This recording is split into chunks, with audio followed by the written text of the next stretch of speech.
First, let's clarify something important. There is no fully enacted broad exit tax in California today that charges people simply for leaving the state. What you're hearing about comes from proposals and policy discussions, not a currently active law. Now, what are people referring to? The term exit tax is usually tied to proposals like California Assembly Bill 2088, often called a wealth tax proposal.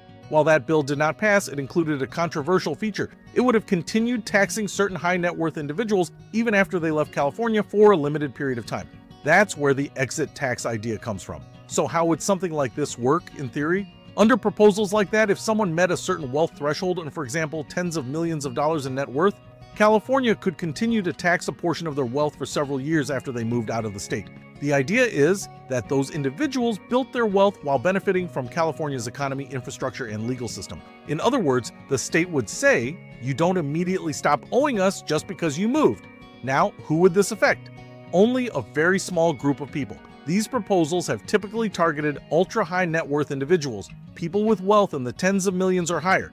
This is not something that would apply to typical residents, small business owners, or even most high-income earners. It's aimed at the very top tier. Why is this being discussed? California relies heavily on income taxes from high earners. When wealthy individuals leave, whether for states like Texas, Florida, or Nevada, the state can lose significant tax revenue. Policymakers have explored ways to reduce that volatility or capture some of that value before or after people relocate. But there are major challenges. First, constitutional issues. Taxing someone after they've left the state raises serious legal questions about jurisdiction and interstate commerce. These proposals would almost certainly face court challenges. Second, enforcement. Tracking wealth, especially assets like private businesses or investments, can be complex. Enforcing a tax across state lines adds another layer of difficulty. Third, behavioral impact. Critics argue that even discussing an exit tax could encourage people to leave sooner or avoid moving to the state in the first place. So, where does things stand today? California does have what you might call a practical version of an exit tax already, but it's different.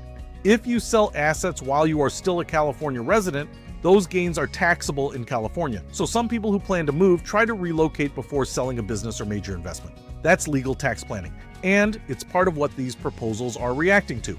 In simple terms, the exit tax people are talking about is not currently a law. It's a proposed idea to continue taxing extremely wealthy individuals for a period of time after they leave California, but it faces significant legal and practical hurdles.